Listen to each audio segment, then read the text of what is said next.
Salam sepak bola, teman-teman netizen atau warganet. Welcome back ke konten terbaru dari channel YouTube Bola Bung Binder. Dan di konten terbaru hari ini sudah jelas dan pasti saya ingin memberikan analisa dari pertandingan uji coba yang kedua Timnas Indonesia lawan Curaçao yang kembali berakhir untuk kemenangan Timnas Indonesia dengan skor 2-1. Jika di pertemuan pertama yang mencetak gol adalah Maklok, Fahrudin Arianto dan juga Dimas Drajat, maka di pertemuan kedua ini yang mencetak gol adalah Dimas Drajat dan pemain pengganti Dendi Sulistiawan.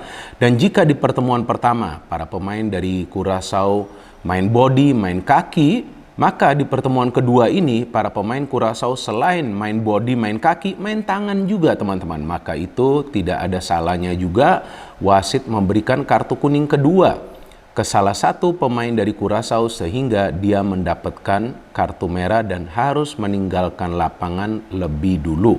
Dan memang kita bisa melihat secara keseluruhan Timnas Indonesia tidak bisa menciptakan banyak peluang yang berbahaya. Ya karena Timnas Curaçao para pemainnya bermain ekstra kasar di pertandingan ini. Selain juga memang mereka lebih lama menguasai bola, tapi para pemain mereka juga cenderung bermain kasar. Ini yang tentu menyulitkan para pemain kita untuk bisa fokus dalam membangun serangan. Tapi pada akhirnya karena memang para pemain kita pantang menyerah, justru Timnas Indonesia bisa keluar sebagai pemenang. Dan Timnas Indonesia mencetak gol jelang pertandingan berakhir. Kalau nggak salah di menit ke-86. Memang Curaçao bermain hanya dengan 10 pemain dalam sisa beberapa menit pertandingan. Tapi jangan salah teman-teman, ketika ada tim bermain dengan jumlah pemain yang kurang, biasanya tim tersebut akan lebih fokus atau ekstra waspada di lini pertahanan. Dan gol kemenangan dari Indonesia itu bukan karena faktor keberuntungan, bukan juga karena kesalahan dari para pemain Curaçao, tapi memang karena keunggulan dari para pemain Indonesia yang mampu mengalirkan bola secara baik dan juga mampu melakukan pergerakan tanpa bola dengan baik. Plus ada juga skill individu dari Witan yang mengecoh para pemain dari Curaçao di dalam kotak penalti mereka. Seperti yang selalu saya katakan, skill individu itu gak salah ditunjukkan oleh para pemain Indonesia, tapi perlu ditunjukkan pada momen yang tepat. Dan itu dilakukan oleh Witan 2 kali. Gol pertama juga karena sebelumnya ada skill individu dari Witan yang melepaskan tendangan keras, kemudian ada situasi rebound setelah penjaga gawang dari Curaçao gagal untuk melakukan save dan rebound tersebut bisa dimanfaatkan oleh Dimas Drajat. Sehingga dalam 3 pertandingan terakhir Timnas Indonesia, Dimas Drajat selalu mencetak gol. Sebelum pertandingan ini juga dia mencetak gol lawan Curaçao dan sebelumnya lagi dia mencetak gol lawan Nepal di pertandingan babak kualifikasi untuk ke Piala Asia tahun depan. So overall, it was a good game from Indonesia. Dan seperti yang saya katakan ketika siaran, bahwa ini bukan Barcelona, bukan Manchester City, atau juga Arsenal. Tapi ini Indonesia. Kenapa saya mengatakan seperti itu? Karena saya bisa melihat, mulai dari pertemuan pertama sampai pertandingan kemarin, bahwa ketika build up serangan, Timnas Indonesia bermain mirip seperti tim-tim tersebut dalam urusan membangun serangan. Karena kita bisa melihat ada kombinasi passing yang biasanya melibatkan minimal 3 pemain dalam proses membangun serangan. Ada juga transisi positif yang bisa dibangun secara rapi. Cuma lagi-lagi nih perlu saya jelaskan dan tegaskan bahwa masalah kita masih berada di lini pertahanan. Seperti yang berkali-kali saya katakan bahwa sepak bola itu bukan hanya saja dalam urusan menyerang. Tapi dalam permainan sepak bola perlu juga bertahan secara benar dan baik. Dan kita bisa melihat ketika ada miskoordinasi di lini pertahanan dan juga ketidakmampuan dari para pemain kita untuk bisa mengawal pergerakan tanpa bola dari para pemain Curaçao sehingga mereka sempat menyamakan kedudukan. Tapi Curaçao juga tidak bisa banyak menciptakan banyak peluang yang berbahaya. Dari hitungan saya, mereka hanya bisa menciptakan 3 peluang yang berbahaya di babak pertama. Ketika ada syuting dari luar kotak penalti, memang mereka ada memberikan umpan-umpan silang yang masih bisa diantisipasi oleh Syahrul, penjaga gawang yang main di pertandingan kemarin malam dan bukan Nadio. Bagus, Coach Sintayong ada melakukan rotasi di beberapa posisi, itu perlu karena para pemain lain juga perlu mendapatkan menit bermain dan juga jam terbang untuk pengalaman mereka. Dan kemudian ada juga peluang mereka yaitu gol ketika mereka mencetak gol, dan peluang ketiga ketika ada syuting dari luar kotak penalti. Jadi secara keseluruhan, sebetulnya Syahrul hanya melakukan 2 save. Sekali ketika ada umpan silang, kedua kali ketika ada syuting dari luar kotak penalti. Dan justru di babak pertama kita bisa melihat bahwa para pemain Curaçao lebih banyak melepaskan tendangan dari luar kotak penalti. Karena sebetulnya di babak pertama, pertahanan kita tuh benar-benar solid dan rapi. Di babak kedua juga sebetulnya solid, tapi hanya satu aja itu miskalkulasi. Pertama dari Rahmat Irianto ketika dia tidak bisa menghalau bola secara jauh dari ruang pertahanan Indonesia, dan kemudian ketika ada pemain Curaçao memberikan through pass, Rizky Ridho sudah benar coba untuk intercept, tapi memang bola bergulir lebih cepat sehingga bisa diterima oleh pemain dari Curaçao, yang mana dia tinggal berhadapan dengan penjaga gawang Syahrul sehingga dia bisa mencetak gol. Tapi lagi-lagi kita bisa melihat fighting spirit dari para pemain kita. Apa sih artinya dari fighting spirit? Fighting spirit itu bukan berarti para pemain harus bergelut di atas lapangan, harus bermain kasar di atas lapangan. Enggak, fighting spirit itu terkait dengan mentalitas. Mentalnya nggak drop, padahal para pemain Curaçao mainnya kasar banget di pertandingan kemarin malam. Maka itu saya bingung taktik ini seperti apa dari Curaçao. Apakah memang ini bagian dari game plan mereka untuk bermain kasar? Karena jelas terlihat para pemain mereka beberapa kali menggunakan tangannya untuk melanggar para pemain Indonesia. Dan wasit gak salah ketika perlu memberikan beberapa kartu kuning kepada para pemain mereka. Dan juga ke Sadil yang terpancing emosinya.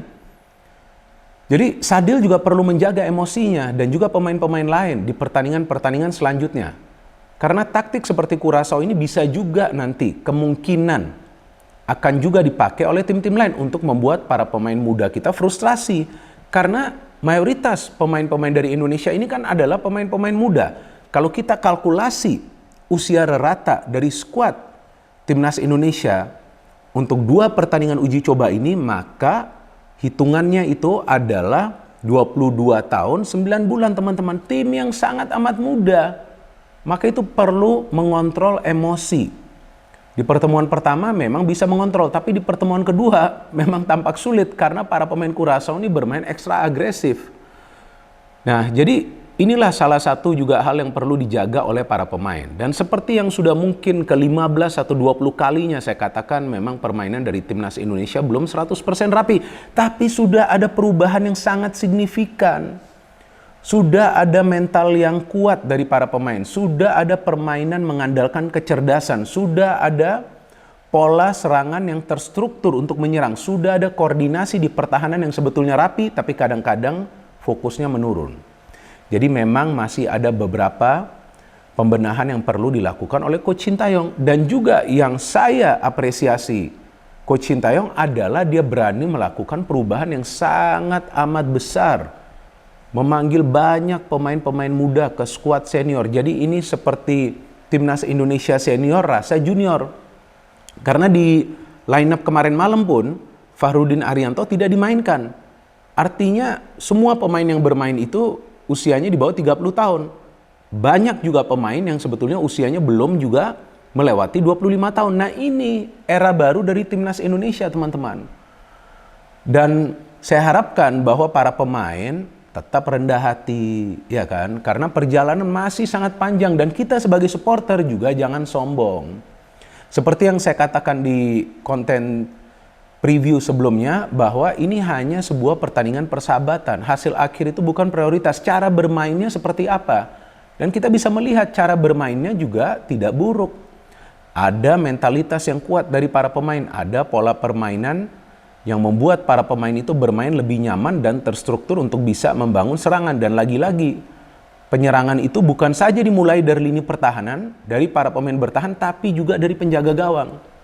Dari susunan pemain yang diturunkan oleh Coach Sintayong, dia hanya melakukan 3 perubahan. Yang pertama, tadi sudah saya katakan, Syahrul yang bermain sebagai penjaga gawang. Kemudian yang kedua, Rizky Ridho. Dan yang ketiga, Sadil yang bermain dari awal. Kalau saya melihat sih formasinya 3-4-2-1, yang di babak kedua berubah ketika ada Dendi dan Rafli masuk menjadi 3-5-2. Semua pemain bermain sesuai dengan peran dan tugasnya masing-masing. Ricky Kambuaya bagus permainannya, memang kemudian diganti di babak kedua. Memang itu bagian dari rotasi Coach Sintayong. Marcelino permainannya biasa-biasa saja, gak masalah. Tinggal dia nanti bisa meningkatkan lagi performanya come come back to the best performance seperti yang dia tunjukkan di pertandingan Timnas Indonesia U20. Yaakob Sayuri memang tidak banyak terlihat, tapi ini pemain yang bermain efektif karena beberapa kali dia bisa mengcover ruang pertahanan yang terbuka di pertahanan Timnas Indonesia. Bahkan tuh satu intercept yang dia lakukan tuh sangat mahal ya, mencegah pemain Curaçao untuk menciptakan peluang. Jadi semua pemain bermain sesuai dengan tugas dan perannya masing-masing secara kolektif. Contoh tadi sudah saya berikan tentang Yaakob Sayuri yang dia perlu cover ketika ada center back yang out of position. Dan contoh kedua, ada juga center back yang ikut maju mengambil resiko tapi berpikir secara cerdas. Siapa pemain itu? Elkan Baggett. Dia maju ke depan. Resiko yang sangat besar loh, karena kita tahu Baggett kan speednya tidak sebaik seperti pemain-pemain lain. Memang untuk duel-duel bola-bola atas dia bagus, untuk bisa melakukan intercept bagus, tapi kan kadang-kadang dia sering tertinggal.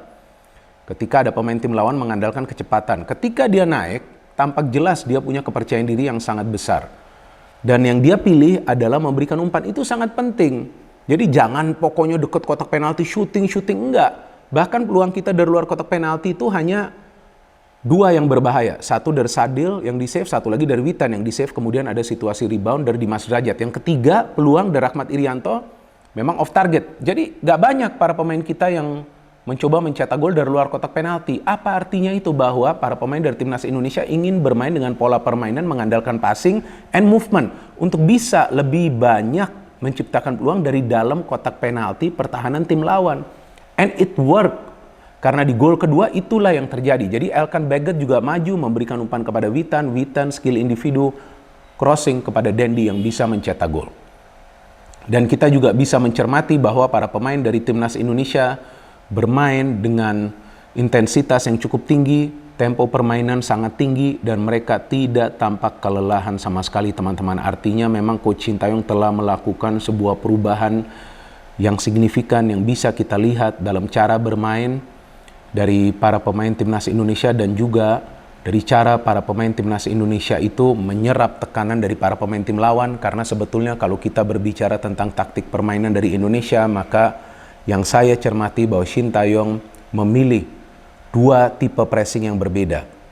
Dalam beberapa menit akan bermain high line of pressing para pemain Indonesia, nanti kemudian turun lagi menunggu di tengah, yang kita namakan istilahnya mid block. Jadi pressing hanya di lini tengah, dan itu tidak mudah, teman-teman. Akan menguras tenaga para pemain, tapi mereka masih bisa menjalankannya dengan baik. Dan kenapa perlu dilakukan seperti itu? Untuk bisa menghalangi para pemain Curaçao untuk mengalirkan bola, dan itu berhasil sehingga memancing juga para pemain Curaçao untuk melakukan pelanggaran demi pelanggaran. Jadi kalau menurut saya Curaçao ini unggul dari segi jumlah pelanggaran dan ball possession. Indonesia unggul dari segi jumlah passing dan juga upaya mereka untuk membangun serangan ke jantung pertahanan dari Curaçao. So it was a good game, walaupun memang game yang cukup menegangkan bagi kita sebagai supporter Timnas Indonesia. Tapi seperti yang saya katakan berkali-kali, bahwa kita sudah bisa melihat progres dari para pemain Timnas Indonesia, maka itu kita semua perlu bersatu dan mendukung para pemain yang membela Timnas Indonesia agar mereka tentu akan semakin termotivasi, akan bermain semakin tenang, akan benar-benar fokus dalam setiap pertandingan yang mereka mainkan. Dan tentu seperti yang tadi saya katakan, saya harapkan para pemain akan tetap rendah hati karena perjalanan masih sangat amat panjang. Dan saya harapkan juga Coach Sintayong akan tetap memonitor perkembangan para pemain di klub mereka masing-masing, karena setelah ini mereka akan kembali ke klub sebelum nanti akan bermain di Piala AFF akhir tahun nanti ya, atau jelang akhir tahun nanti. Dan juga kita masih menunggu dua pemain keturunan yang kabarnya akan segera mengambil sumpah warga negara Indonesia, Jordi Amat dan juga Sandy Walsh, untuk bisa membenahi problem di lini pertahanan. Jika ini problem sudah bisa dibenahi, teman-teman, maka saya pikir Timnas Indonesia tidak akan punya masalah untuk bisa bersaing di level Asia. Ini dia masalah di lini pertahanan ini. Saya tidak mengatakan para pemain dari Timnas Indonesia itu bermain buruk secara individu di lini pertahanan, tapi koordinasi itu sesuai dengan cara mereka untuk bisa bermain secara kolektif untuk menutup ruang gerak dari para pemain tim lawan, dan juga bukan saja mewaspadai pergerakan bola, tapi juga pergerakan para pemain tim lawan tanpa bola.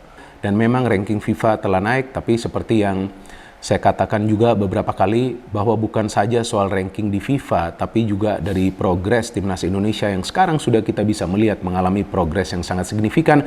Kita juga sebagai supporter jangan sombong. Kita juga perlu rendah hati. No hate, no politics, only football. Salam sepak bola.